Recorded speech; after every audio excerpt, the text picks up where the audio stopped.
toutes et à tous, je suis ravie de retrouver le plateau d'Engage-moi, les nouveaux codes de la réussite, la Tribune et la Fondation Mosaïque avec moi, presque toute la team. Bonjour Saïd. Bonjour Sophie. Anthony. Salut l'équipe. Florence. Salut tout le monde. Et Sandrine. Bonjour à vous. On va démarrer cet épisode 3 avec un programme chargé. Dans quelques instants, on va recevoir un garçon formidable qui a plusieurs vies, tour à tour, entrepreneur, enseignant et fonctionnaire d'État.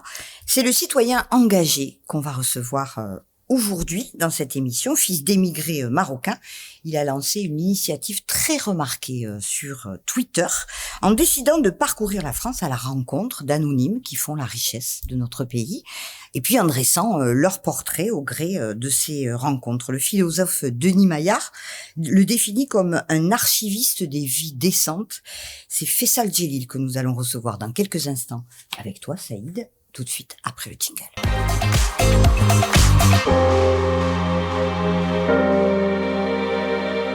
Bonjour Faisal Djelil.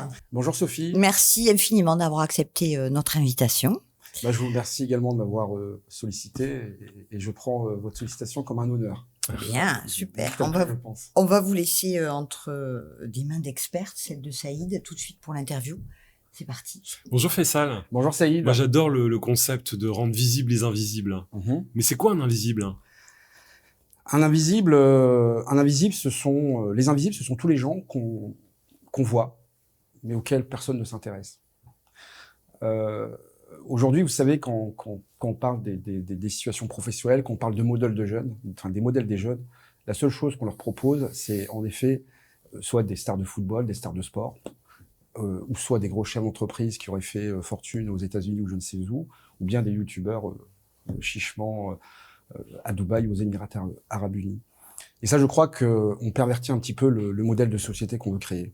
Parce que 80% du corps social français, c'est pas des Mbappé, c'est pas des Zidane, et sont encore moins des youtubeurs de l'autre côté. Et moi, je crois qu'il faut remettre un peu d'ordre dans tout ça. Il faut parler un peu de tous ces gens qui composent un peu le corps social français. Vous avez des femmes de ménage, vous avez des hôtes de caisse, vous avez des veilleurs de nuit, des fromagers, des crémières, des crémiers. Et moi, j'ai envie de montrer tous ces gens.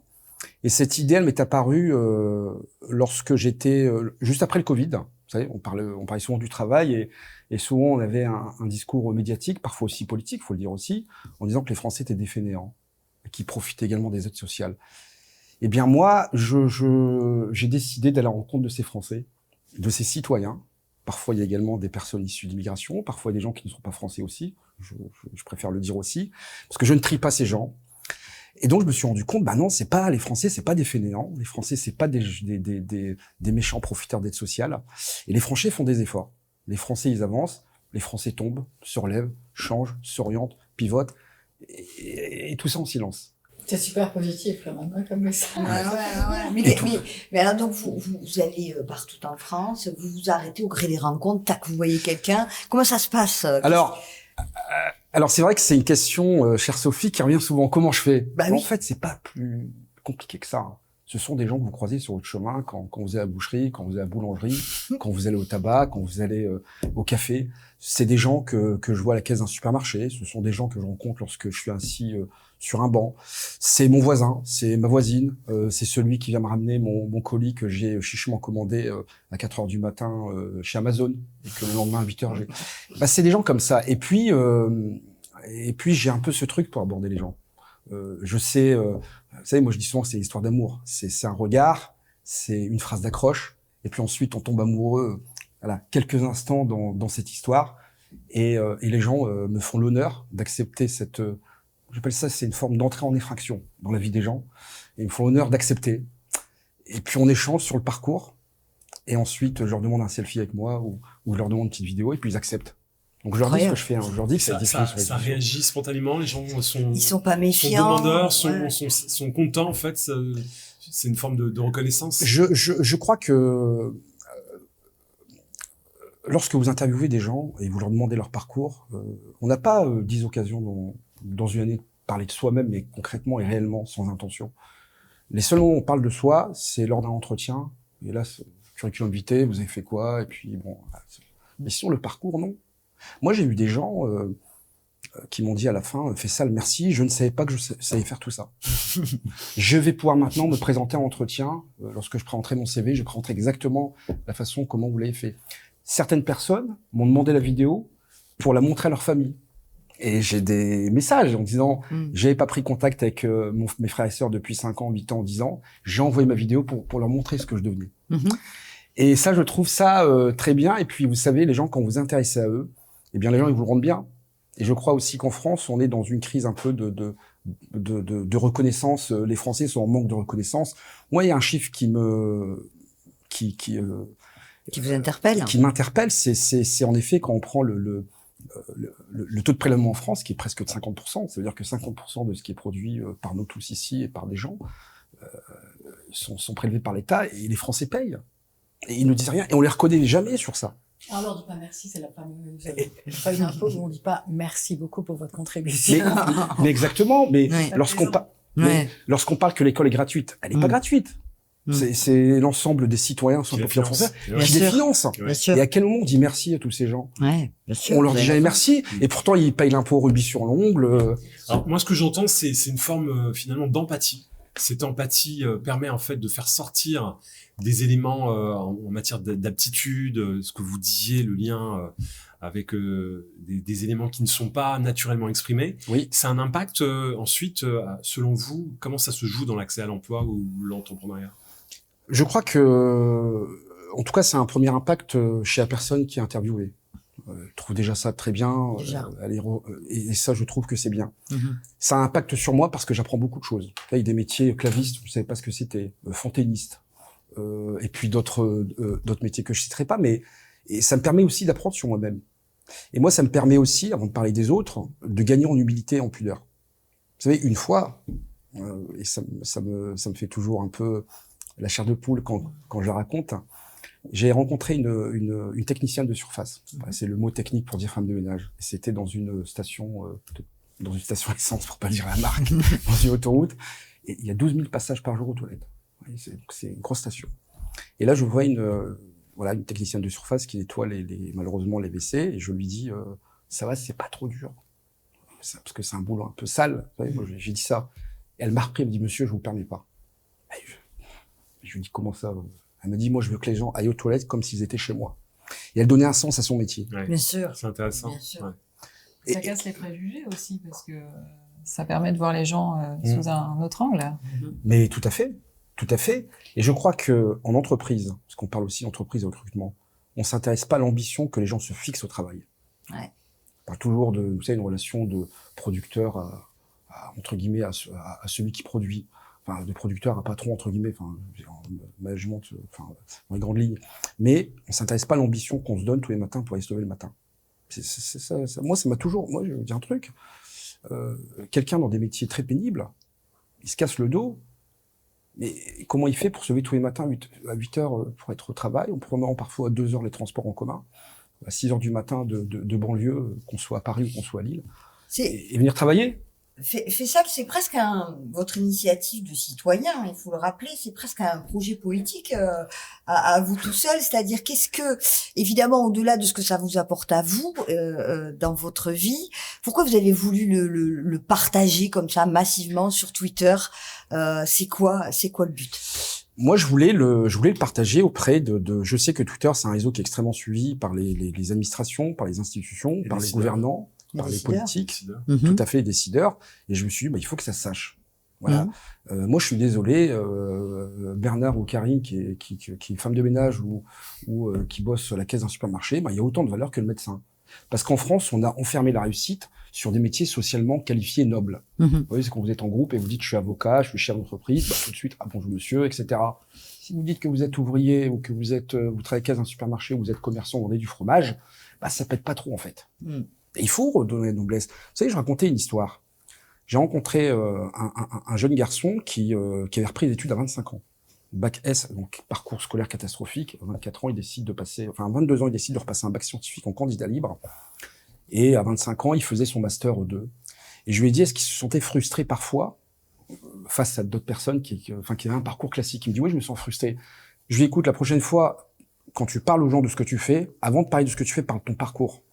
Parce que quand tu vas dire aux gens que tu as arrêté l'école à 16 ans, tu as repris un bac scientifique 5 ans après, en candidat libre, tu t'es préparé tout seul, et ensuite tu t'es démerdé, entre guillemets, pour trouver une orientation, tu vas clouer le bec à tout le monde. Ça force l'admiration. Exactement. Et moi, c'est ça que je veux, c'est que les gens, c'est valoriser l'engagement et l'effort des Français et des travailleurs. En fait, ce que vous êtes en train de démontrer, c'est en fait cette capacité des citoyens français habitant souvent dans des lieux défavorisés et qui n'attendent pas en réalité que l'État-providence se révèle. Il faut parler en fait de cette minorité peu visible dans les médias, mais qui est en réalité une majorité active, Tout à fait, ouais. qui fait son quotidien, qui fait la France, qui est capable de trouver des nouvelles solutions, qui est capable de s'épanouir dans sa condition. Mmh. Et ça, c'est des choses qui sont bien structurées, je trouve, dans vos productions. Oui, j'essaye pas de romancer quelque chose. Je raconte pas d'histoire. C'est pour ça, sur les posts, je reste quand même assez simple au niveau des questions et j'évite de mettre des sentiments. Et dans ces réalités, il se trouve qu'il y a des choses bien. Parfois, il y a des choses un peu moins bien, puis parfois, il y a des choses moins bien. Mais j'essaye de donner, d'être objectif le plus possible. Et quand vous me parlez effectivement parfois des quartiers, parfois des gens issus de l'immigration qui travaillent tôt. Moi, il y a pas longtemps, j'ai découvert qu'il y avait des ouvriers en situation de handicap et qui se réveillent à 5 heures du matin pour aller travailler aussi. Vous voyez, donc c'est toute la France en fait. Je présume qu'il y a beaucoup d'interactions aussi, puisque c'est un réseau social. Oui. Donc ça veut dire qu'il y a des personnes qui réagissent, qui vous suivent. Comment ça se passe de ce côté-là? En fait, est-ce qu'il y a du lien qui se crée, puisque c'est ça l'idée? Écoutez, alors au départ, quand j'ai lancé ces vidéos, ces capsules ou ces photos, j'avais qu'une hantise, c'est que les gens se moquent des personnes qui me faisaient honneur d'être pris en photo. Ça, c'était mon... En plus, vous savez, Twitter, ça peut être assez violent, les réseaux sociaux. Et j'avais peur de cela. Et du coup, je me suis dit, comment faire? J'ai commencé à prendre les gens en noir et blanc.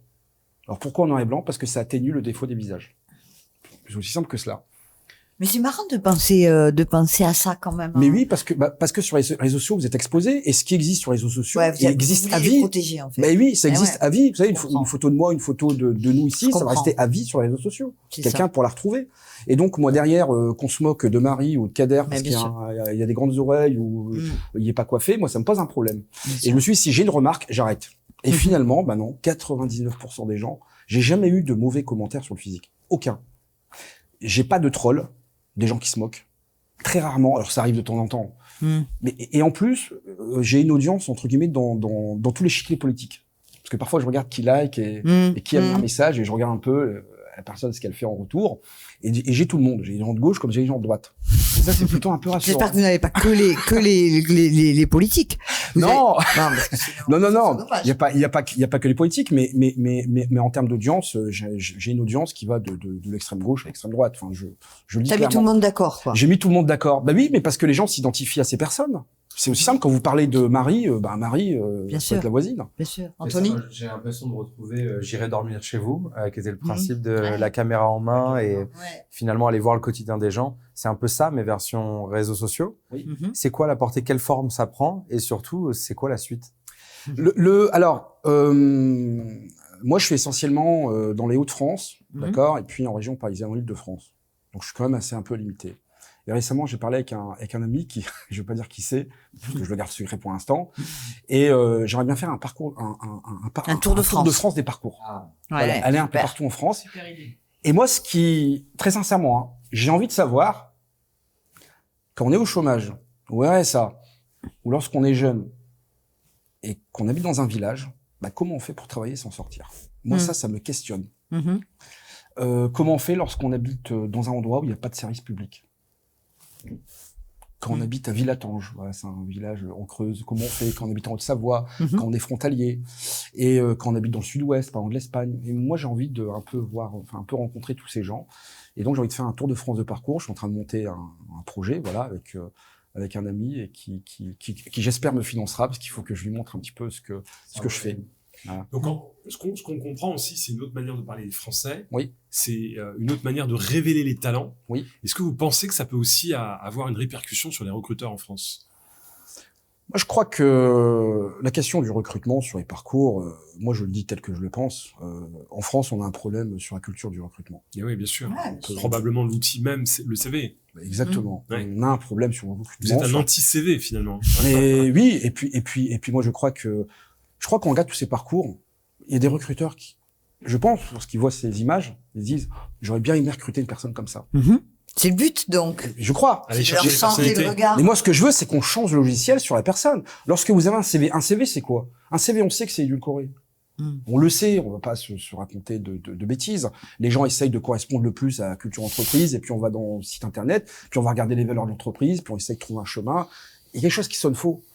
Vous voyez? Mais ce qui est intéressant, c'est d'aller chercher au-delà du CV. La personnalité. La personnalité. Qu'est-ce qui fait qu'une personne a fait 50 expériences en 2 ans? Mais il y a bien quelque chose à aller chercher cette personne-là. Elle n'est pas que instable, parce que en France, c'est considéré comme l'instabilité. Et vous avez fait 10 métiers en 10 ans, c'est instable, il va rentrer dans la boîte, il va avoir des difficultés. Ah non.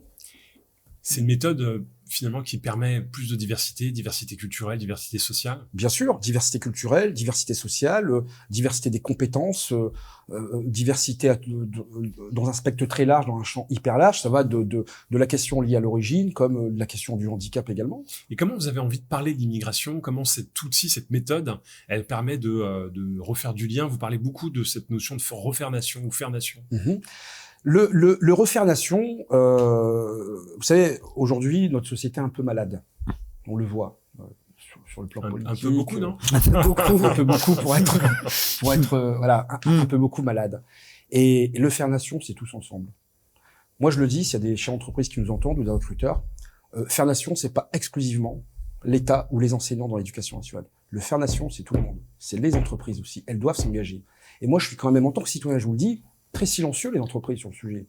On les entend pas trop sur les questions sociétales. Uniquement lorsqu'il s'agit, et je le dis comme je le pense, très sincèrement, lorsqu'il faut signer des chartes, ils sont tous là.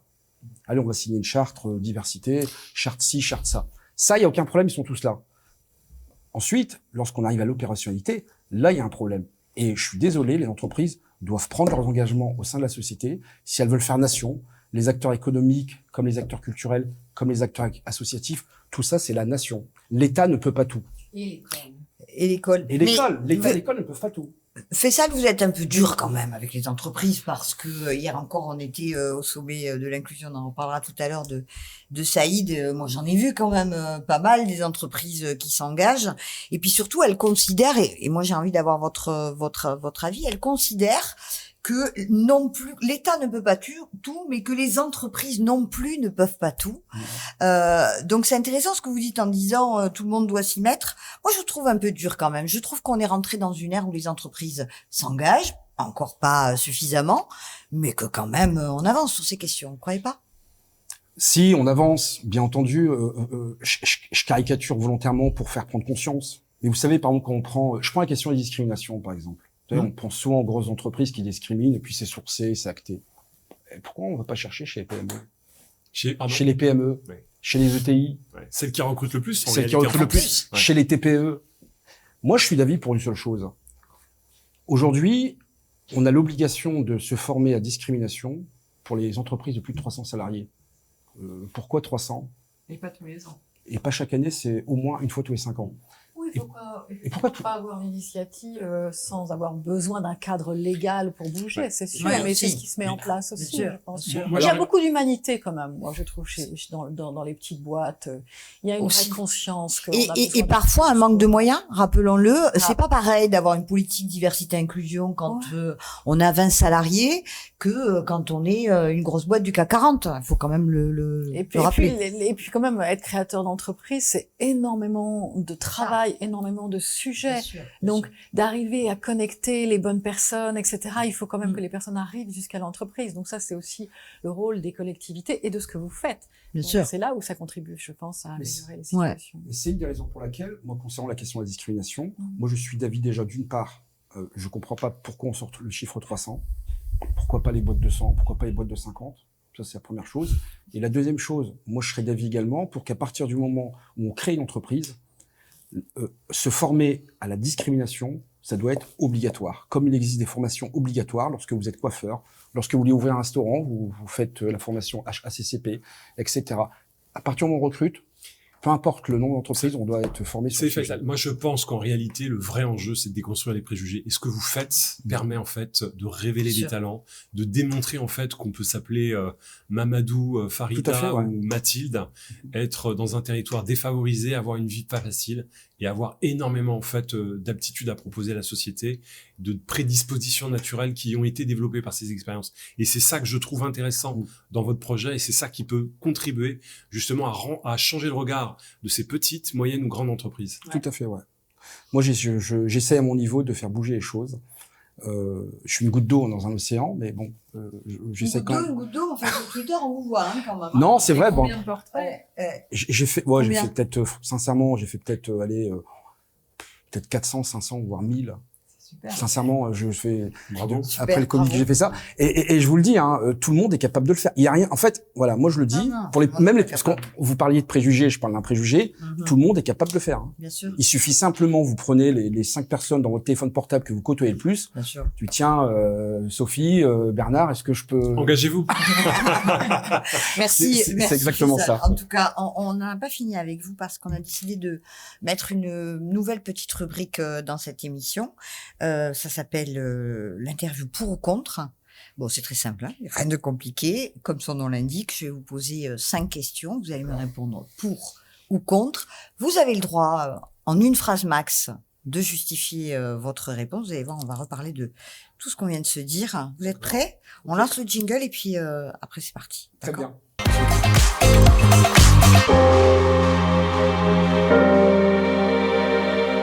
Faisal, vous êtes prêts? Oui. Ok, première question, c'est parti. Diversité, les quotas, Ouais. pour ou contre? Contre. Vous pouvez expliquer en 2 secondes. Hein. Les quotas, c'est les quotas, ça nécessite de choisir. Si on veut des quotas de la diversité, ça veut dire qu'on va sélectionner des blancs et des noirs. Diversité ethnique, donc. Vous Diversité êtes sur les quotas ethnique, exactement. ethniques. Exactement. Moi, je serais d'avis exclusivement sur les compétences. Ok, très c'est simple. clair. Féminisme, l'écriture inclusive, pour ou contre? Contre. Là aussi, vous voulez rajouter quelque Mais, chose? l'écriture inclusive, pourquoi pas, mais certains en ont fait une idéologie, sans compter les problèmes que ça peut poser pour les 10 en l'occurrence, qui ont des difficultés, ceux qui ont des difficultés à lire. Donc je suis contre, et puis en plus ça a été reprécisé par le président de la République. C'est l'enseignant qui parle. Ok, on passe à la 3. On passe à la 3. Je suis restée stoïque. Ouais, t'as pas bougé. Moi aussi. On a pas bougé. C'est dur. Non, mais c'est le principe, c'est le jeu, ma pauvre Lucette. Voilà. Non C'est mais pas gage. franchement, on parle Ok. Non, mais c'est fait pour, hein. Discrimination, la généralisation du testing dans les grandes entreprises, pour ou contre? Je suis pour, mais ne pas le limiter aux grandes entreprises. Il faut le limiter à toutes les entreprises. Je suis pas convaincu, dans les grandes entreprises, on discrimine peut-être plus que les PME ou les TPE. Je pense qu'il faut tester tout le monde. Ok. La parentalité, l'allongement du congé paternité, pour ou contre? Je suis pour. Après, il faut quand même déconstruire certains préjugés chez les hommes. C'est pas parce qu'on reste à la maison, qu'on est inférieur à sa femme ou je ne sais quoi. Mais bon, mais sinon, je suis pour. Pour. Et enfin, le fameux CV, le CV à l'aveugle pour les recrutements, pour ou contre? Je suis pour. Ok. Voilà, il faut tout tester et trouver les bonnes formules qui fonctionnent. Ok, merci, fais ça. Merci à vous, Sophie. La réussite test ou pas? En tout cas, il a dit ce qu'il avait envie de dire, et c'est le but. C'est le but. Merci Faisal. Vous restez avec nous pour la prochaine rubrique. C'est la rubrique Génération Talent avec Anthony Papkin.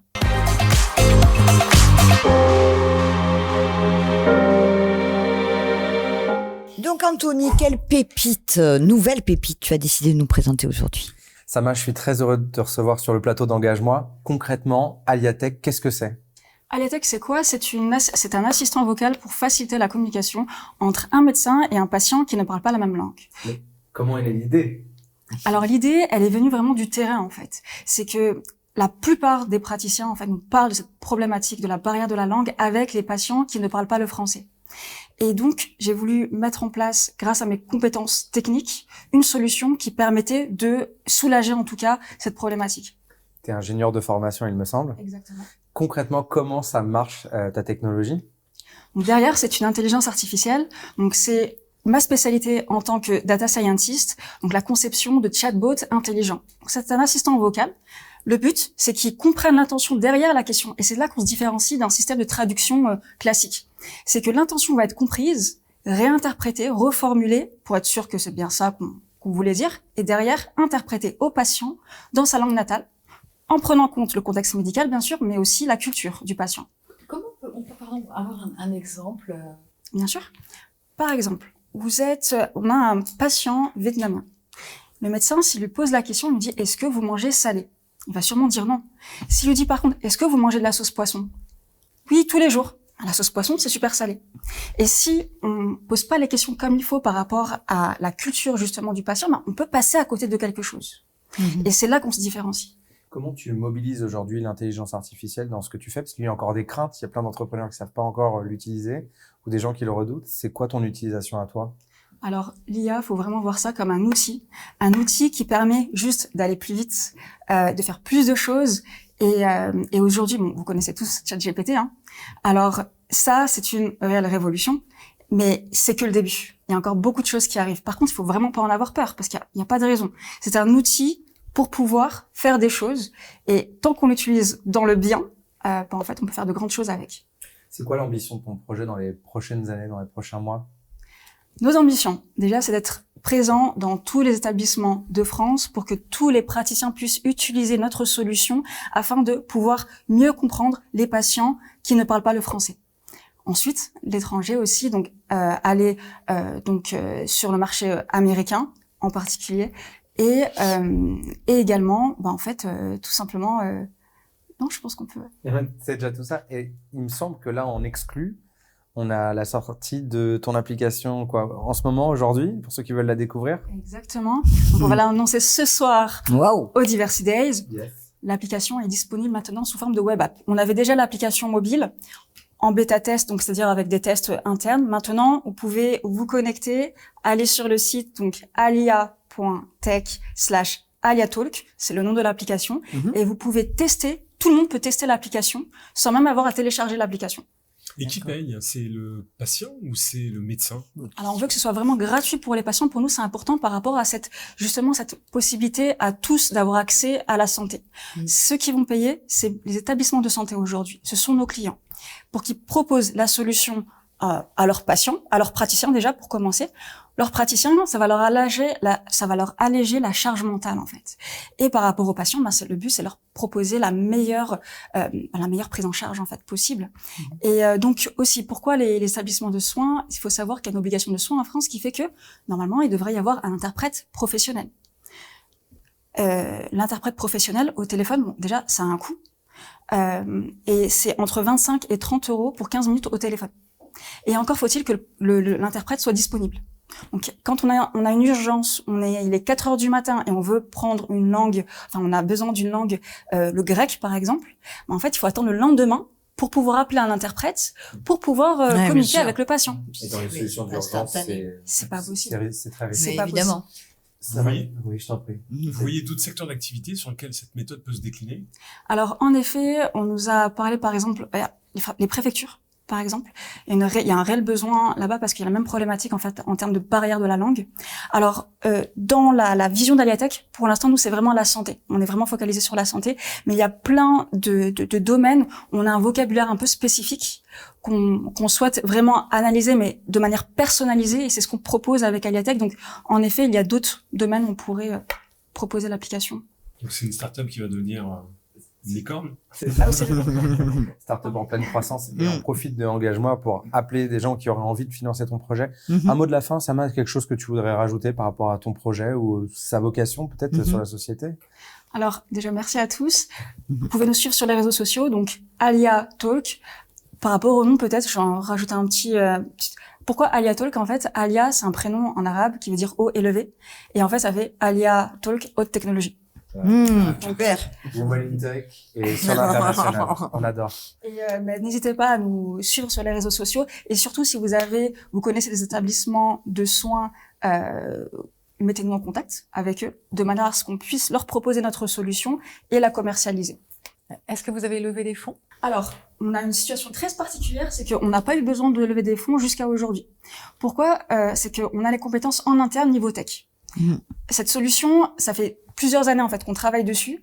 Aujourd'hui, elle a pu être testée avec la Croix-Rouge, à l'Hôtel Dieu aussi, donc avec un service bien spécifique qui prend en charge beaucoup de patients qui ne parlent pas le français. Et donc en fait, c'est qu'on a pu mettre en place la technologie grâce aux compétences internes, et donc on n'a pas encore eu besoin de lever. Par contre, à terme, ce sera pour l'année prochaine, donc 2024, fin 2024, qu'on prévoit bien entendu une levée. L'avantage d'être ingénieur de formation et par ailleurs de se dire que tu as fait ça toi-même aussi et avec tes équipes. On te souhaite énormément de réussite dans ton projet. Ouais, bravo. Et j'espère que les investisseurs vont regarder Engage-moi pour s'engager à leur tour dans ton projet. Merci. Et bravo Merci. aussi, Merci. parce que l'entrepreneuriat féminin, Merci. c'est un engagement de l'émission Ouais. à soutenir. Faisal, est-ce que Sama pourrait faire partie de votre panel de personnalités incroyables, quoi? Alors écoutez, je vais vous faire une confidence. J'ai déjà fait son parcours. Ah bon, ben d'accord, alors parfait. Donc vous saisissez toutes les occasions, en fait. Voilà, dès que je vois une opportunité, voilà, donc je vais vers la personne et puis je l'interroge et elle sait que ça sera diffusé sur les réseaux sociaux. Ouais. N'est-ce pas, Sama? Oui, bien sûr. Voilà. Ça s'est bien passé? Super bien, c'était tranquille, à l'aise, à l'impro, mais complet, Ouais. mais à l'aise. Allez, super. Moi, j'ai une question. Je peux poser une question à Sama? Évidemment, vous pouvez. Alors Sama, bravo pour cette start-up, pour cette entreprise, pour vos engagements. Moi, j'ai une question, c'est que quel sens personnel vous donnez à votre projet? Il y a toujours quelque chose qui nous pousse. Alors, mes grands-parents sont tunisiens et en effet, eux, lorsqu'ils vont chez le médecin, ils sont toujours accompagnés par quelqu'un de la famille. Et ça, c'est quelque chose c'est quelque chose que j'ai vu depuis que je suis toute petite en fait. Et aussi, durant mon parcours d'ingénieur, j'ai pu voir cette situation arriver de mes propres yeux. Et donc là, c'est côté patient, mais le côté praticien aussi. Beaucoup de praticiens m'ont parlé de cette problématique-là. Véritablement, on pourrait même dire que 100% des praticiens ont déjà vu au moins un patient minimum, un patient qui parle pas le français, ça c'est clair et net. Donc il y a un réel besoin de solutions. Donc ça part du contexte familial. Ouais, des grands-parents. Voilà, Ouais, c'est Toujours, il y a toujours ce petit. Vous savez, quand vous analysez les parcours, les parcours, ils sont jamais, c'est jamais du hasard en fait.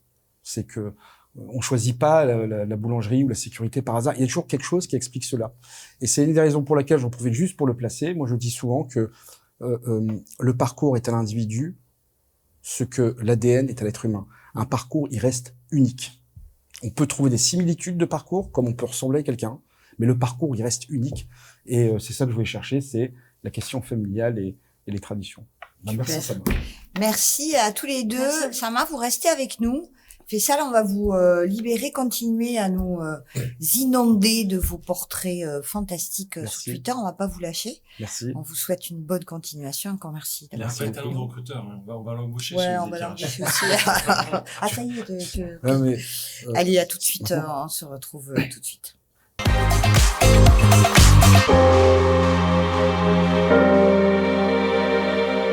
Alors Florence, un autre destin incroyable, celui de Céline Gréco. On t'écoute. Céline Gréco, effectivement, est une personne très particulière. Déjà, un physique, femme petite, femme extrêmement mince et une énergie comme on en rencontre peu, un immense sourire, des yeux immenses. Et cette femme est chef de service en médecine palliative et médecine de la douleur à Necker, enfants malades, à Paris. Et elle s'intéresse à un angle mort du recrutement qui est les enfants placés, c'est-à-dire les enfants qui sont abrités pendant un temps, en tout cas jusqu'à l'âge de 18 ans, par les institutions. Qu'est-ce qui se passe après l'âge de 18 ans? Ils sont dans la nature, à moins d'avoir un projet déjà de métier, d'études, mais sinon, ils sont pas pris en charge. Et ces enfants placés, ce sont ceux qu'on retrouve aussi très majoritairement dans des situations de dérive, de STF. Donc ça, c'est déjà le point de départ. Et elle a décidé de créer une association qui s'appelle Impact pour mettre en relation les enfants placés et les entreprises de telle sorte qu'il y ait un lien qui se construise avec l'enfant. Et ce lien, il se construit, elle veut le construire, elle, à partir de l'âge de 3 ans. C'est-à-dire qu'il y aurait un tuteur, un mentor dans ces entreprises qui s'intéresserait à cet enfant et qui le suivrait, et justement pour lui proposer des stages, parce que les enfants placés ne trouvent pas de stage. Donc, ils restent à un endroit qu'on appelle l'annexe. L'annexe, déjà, c'est pas chouette comme terme. Mais donc, ces enfants placés, encore une fois, ils n'ont pas de perspective. Donc, l'idée, c'est de mettre en relation, encore une fois, mais sur le très long terme, pour que les stages de troisième, les stages éventuellement, une fois qu'ils ont besoin de stages dans un parcours d'étudiants, et éventuellement d'aller jusqu'au recrutement. Donc, c'est pour ça que l'entreprise, moi, je trouve, a un rôle social et sociétal qui se développe, et il y a cette volonté. Donc, elle a réussi à créer un événement à Bercy, également en mettant en présence, encore une fois, des entreprises qui s'engagent avec des enfants qui sont placés. Et elle-même, pourquoi elle s'intéresse à ce sujet? C'est qu'elle a été placée également. Donc, on va voir un extrait de son parcours tout de suite. Allez. Si j'avais pas été placée, on serait pas en train de discuter. On serait pas en train de discuter parce que je serais morte. En fait, parce que quand elle m'a repérée, l'infirmière scolaire, j'étais vraiment au bout de ce que je pouvais supporter. Je suis le professeur Céline Gréco, je suis la chef du service de médecine de la douleur et de médecine palliative de l'hôpital Necker Enfants Malades à Paris, et je suis présidente de l'association Impact. Il a fallu vraiment que moi-même je donne des signaux d'alerte en arrêtant de manger, tout simplement. Donc j'ai perdu énormément de poids, et quand je suis arrivée en seconde, je faisais 31 kilos, et c'est cet état qui a alerté l'infirmière scolaire. J'ai malheureusement rencontré personne jusqu'à l'âge de 14 ans qui soit attentif à ma situation, probablement parce que je venais d'un milieu favorisé et que malheureusement aujourd'hui encore en 2023, on s'imagine que les violences, c'est dans les milieux défavorisés. Et donc jamais personne s'est posé de questions sur ce qui pouvait se passer chez nous. Je me considérais toujours un peu comme une serpillière, le truc moche que tu prends, tu te sers, tu jettes quand on n'a plus besoin. Voilà. Je me considérais moi-même comme ça. Et le fait d'avoir été placée, ça m'a permis de me battre aussi pour continuer à aller au lycée, parce que bon, j'étais quand même placée à 2 départements de mon lycée, donc je me levais le matin à 4h30, je prenais le premier train à Choisy-le-Roi à 5h25. Il fallait de la volonté pour passer mon bac de français, puis le bac, et réussir médecine. Donc voilà, ça m'a permis de devenir moi, en fait. Et donc, je vous pose la question à tous. Quelle est, selon vous, quand on pose la question à un enfant placé de ce qu'il veut devenir plus tard, qu'est-ce que tu veux faire dans la vie plus tard? La réponse, c'est éducateur. C'est-à-dire que, puisqu'ils ont, effectivement, comme référent, comme rôle modèle, comme perspective autour d'eux, simplement des éducateurs. Et quand je dis simplement, c'est pas réducteur, c'est pour dire que c'est leur univers. Donc, le premier réflexe, c'est de dire éducateur. Et en créant donc cette association Impact, elle permet encore une fois de dessiner un avenir et de dire à ses enfants, vous avez de la valeur. Et parallèlement, parce que elle connaît la situation, et bien parallèlement, elle crée des unités mobiles qui vont aussi suivre la santé de ses enfants. Pourquoi? Parce que ils n'ont pas de suivi santé. Les enfants qui ne sont pas placés, les parents les emmènent chez le médecin, chez le dentiste, chez le truc, etc. Là, c'est pas le cas du tout. Donc, ils sont à la fois très isolés, très abandonnés, déjà une première fois abandonnés, déjà une deuxième fois sur le plan, encore une fois, de la culture, de l'éducation, et troisième plan sur le plan de la santé, purement. Et elle couvre donc l'ensemble de ces champs avec cette association Impact. Et c'est un projet absolument puissant, je trouve. Mais ça paraît dingue ce que tu dis, c'est-à-dire cet abandon de la société par rapport à ses enfants. Il faut que ce soit Céline qui crée cette application. Comment c'est possible ça? Surtout, on parle pas beaucoup de ce sujet. Mais voilà, c'est un sujet qui est extrêmement important. Et quand je vous dis, quand je vous la décris physiquement, ce que je ne fais quasiment pas, c'est parce que c'est étonnant de voir une telle volonté, une telle énergie. C'est chez un personnage qui, encore une fois, a énormément souffert. Elle dit, ce qui m'a sauvée, c'est d'avoir l'idée quand même que je voulais soigner les autres. Et lorsqu'elle est placée par décision de justice à 2 départements de son école. Ça veut dire lever 5h30 tous les jours. Ça veut dire 2h30 de trajet à l'aller et 2h30 au retour. Ça veut dire qu'en tant qu'étudiante, elle fera médecine dans les mêmes circonstances. Et elle dit, j'ai été placée, ça m'a sauvée parce que j'ai été extrait de ce cercle familial qui était extrêmement toxique pour moi. En revanche, je pesais 31 kilos lorsque j'ai été placée et je pesais toujours 31 kilos lorsque j'en suis sortie. C'est-à-dire que la prise en charge médicale n'a pas existé, ainsi que la prise en charge du devenir. OK, on accompagne, OK, jusqu'à 18 ans, mais que se passe-t-il après? Et comment on crée effectivement, comment on les aide à se construire et à construire un avenir. Et ça, c'est effectivement l'objet de cette association Impact. Donc, j'invite tout le monde à se renseigner sur les réseaux sociaux. En tout cas, sur LinkedIn, vous la trouverez. Impact, Céline Gréco. Il y a beaucoup à faire et c'est plein de sens. Et puis, de quoi elle a besoin pour continuer à se développer? Elle a besoin, parce qu'il y a ces deux volets, encore une fois, il y a la santé, et ça c'est pris aussi en charge avec le ministère de la Santé, mais que les entreprises s'engagent à suivre ces enfants sur le long terme. Pourquoi? Parce qu'on le sait aussi, quand il n'y a pas de culture, d'accès à la culture, eh bien, il n'y a pas de projection, parce que c'est les livres, parce que c'est les expos, parce que c'est etc. Donc, à chaque fois que ce sont des fonds, ça permet d'avoir une personne qui va aussi prendre en charge ses enfants, mais encore une fois, sur le très long terme. L'idée, c'est pas de les larguer, on fait une expo avec toi, etc., et au revoir. Non, c'est d'accompagner l'enfant, encore une fois, depuis l'âge de 3 ans jusqu'à l'âge de 25 ans. Donc, je trouve que c'est un projet très, très puissant. Merci Florence, et puis pour voir l'intégralité du portrait que tu as fait de Céline, Visible Média évidemment. Merci beaucoup. Il est temps de passer aux bonnes initiatives, aux bonnes pratiques avec Sandrine Charpentier, tout de suite après le jingle.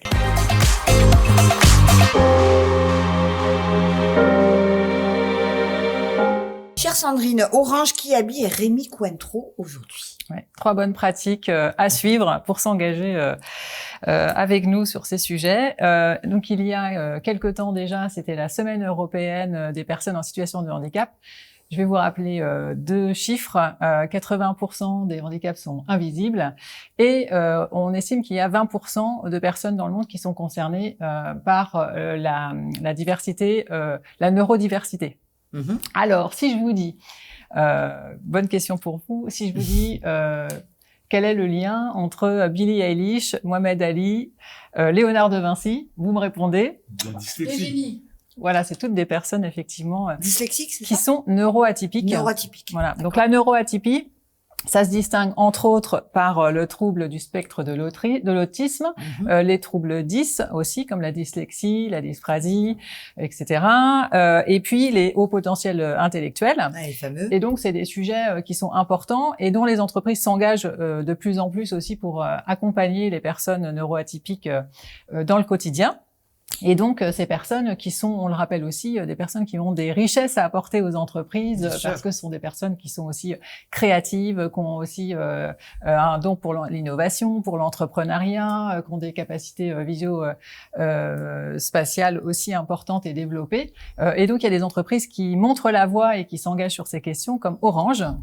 Donc Orange, sous l'impulsion de sa directrice exécutive RSE et diversité et inclusion, Elisabeth Chungi, qui depuis 2 ans a lancé une initiative avec toutes les équipes, tous les collaborateurs et les salariés d'Orange, qui s'appelle Neuroteam. Et c'est un programme qui a permis de travailler et de sensibiliser tout le monde sur ces questions de l'inclusion des personnes neuroatypiques.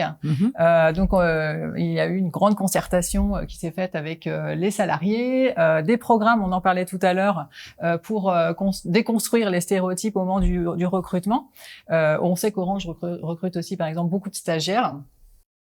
Plus de 3000 stagiaires par an. Et en fait, ils ont fait une petite étude en se disant que si seulement 5% de leur effectif était neuroatypique, ça représenterait 7000 personnes dans le groupe. Donc, c'est quand même important. Et donc, ils ont mis en place, au travers de ces réflexions également, des programmes aussi pour accompagner au mieux les managers à bien accueillir des personnes neuroatypiques dans l'organisation, aménager du temps aussi et les missions des personnes. Donc, c'est une super démarche à encourager aussi dans plein d'entreprises. Super. Kiabi?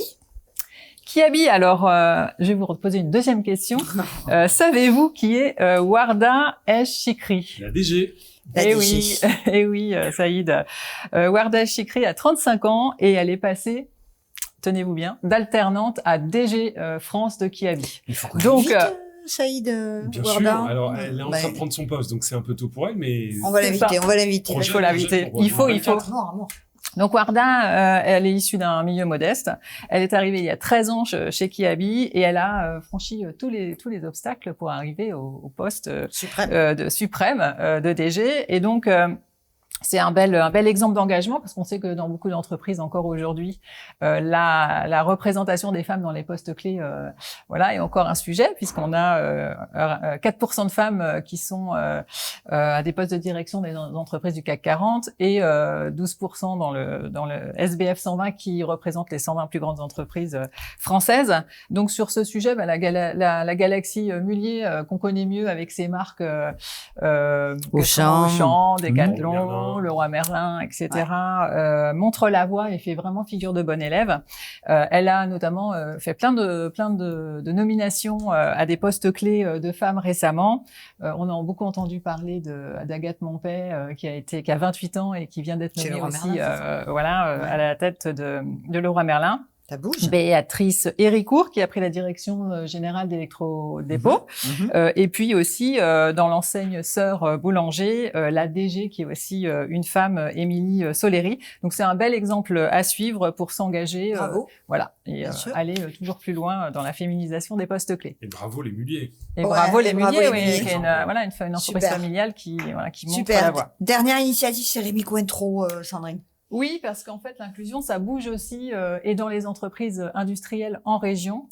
Et moi, je voudrais vous partager une idée qui est brillante et qui est simple à mettre en œuvre. Rémi Cointreau, qui est une entreprise familiale aussi, dont le siège social est à Cognac, et a décidé d'arrêter les périodes d'essai pour tous les contrats d'embauche. Alors, pourquoi ils l'ont fait? Parce qu'ils se sont dit, c'est une marque de confiance. Pour montrer aux personnes, quand elles arrivent, qu'on croit en elles, qu'on est déterminé à les accompagner, à bien les accompagner dans leur prise de poste. Pardon, je te coupe, mais la période d'essai, si je ne m'abuse, c'est évidemment une période sécurisée par celui qui embauche, mais c'est aussi une période sécurisée par celui qui arrive. Oui. Donc du coup, il a plus le choix. Quand il y est, lui aussi, il faut qu'il y aille, quoi. L'avantage, c'est qu'effectivement, c'est un contrat qui est proposé dès le départ, mais c'est aussi sécurisant dans le sens où aujourd'hui, un CDI, ça permet aussi de plus facilement prendre un logement, de négocier des prêts, de pouvoir aussi s'organiser dans sa vie personnelle. Donc c'est aussi en tout cas de leur part, une envie de montrer qu'ils font confiance et qu'ils sont prêts à bien accompagner leur nouvelle recrue. Super. Ils ont fait une expérience. Favoriser les recrutements, probablement. Ouais, probablement. C'est ça, bien sûr, c'est un atout aussi, pour attirer des personnes effectivement quand c'est dans des régions aussi où parfois on a des pénuries de talents. Et ils ont testé cette démarche en 2022 et dans 98% des cas ça s'est très bien passé, les personnes sont restées et tout le monde était content. Donc là ils l'ont généralisé et ils le proposent. Bravo. De façon, merci Sandrine. Merci beaucoup. Avant de se quitter, je voulais parler de deux choses. La première avec Anthony quand même, il y a une petite annonce à faire. Je crois que bientôt il y a un nouveau truc qui arrive. Donc je te laisse en parler. Vas-y Anthony. Je monte un rendez-vous qui s'appelle Prends ta place. L'objectif c'est de parler d'égalité des chances sans en parler.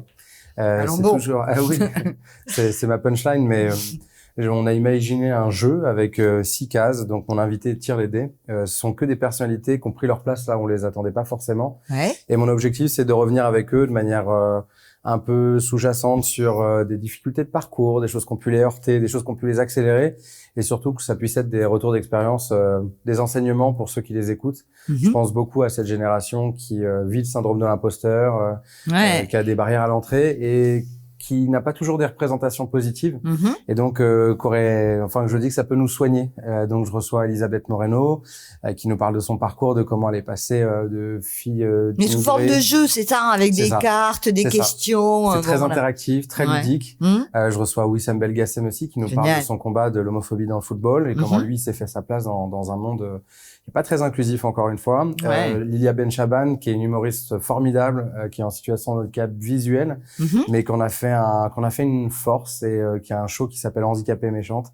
Donc je reviens sur toutes ces personnes qui sont dites heurtées, mais avec de l'autodérision, de la simplicité et des mots très accessibles. Voilà, comment on parle de nos sujets sans en faire quelque chose de trop sérieux. Oui, de trop sérieux. Voilà. Et donc tous mes invités ont quelque chose d'assez solaire et le rendez-vous est de, je dirais, est dans le bon moment en ce moment, parce que comme tout est assez sombre, on en a un toute peu l'actualité, besoin là. voilà, est On en a résonante. besoin. Donc je me dis, rejoignez-nous et venez passer un bon moment sur Prends ta place. Donc Sur YouTube. Donc, voilà, je me lance sur en tant que YouTube créateur de et en contenu. podcast à partir du 5 décembre toutes les semaines. Ouais. À ne pas rater, en tout cas, Oui, nous, on ne le ratera pas. Gros rythme. Gros rythme Ouais, toutes les gros semaines, mais avec énormément d'inspiration à la clé. Donc merci Sophie d'en parler. Ah ben, avec plaisir. Et puis c'est tellement toi ça que voilà, et moi il me tarde de voir ce premier numéro. Deuxième sujet, cher Saïd, quand même, nous étions à l'heure où on enregistre cette émission, on était hier à cette journée de dingo. Faut le dire. Ce sommet de l'inclusion économique organisé avec tes équipes de la fondation. Évidemment, les équipes de la Tribune Engagement étaient là-bas. Et donc, je vous propose de regarder ce que ça donne.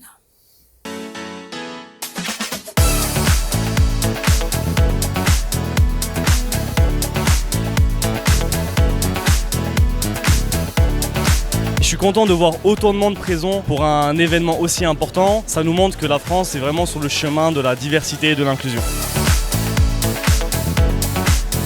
Je suis présente au sommet de l'inclusion économique pour mettre la lumière sur toutes ces femmes engagées dans les territoires fragiles mais qu'on ne voit pas assez. On a besoin à un moment donné d'être reconnu pour ce qu'on est, ce qu'on veut apporter, ce qu'on veut créer en fait comme valeur pour une organisation, une institution. Et ça passe par un sommet comme aujourd'hui pour pouvoir le rappeler. Je trouve que c'est un événement qui a du sens, qui est vraiment très important.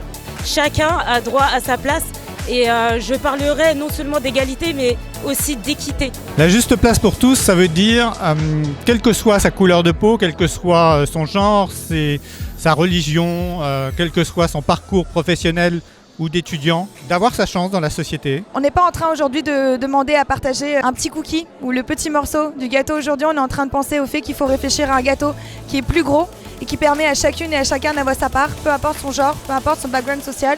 Et surtout parce qu'en fait, il n'y a plus le choix.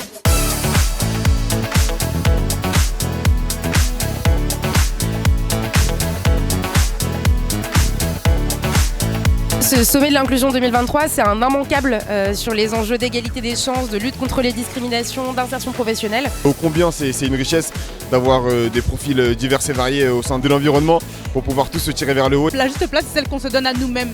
Et donc il faut qu'on l'assume. Si on mérite une place, il faut qu'on aille la chercher. Merci beaucoup la tribune et restez connectés.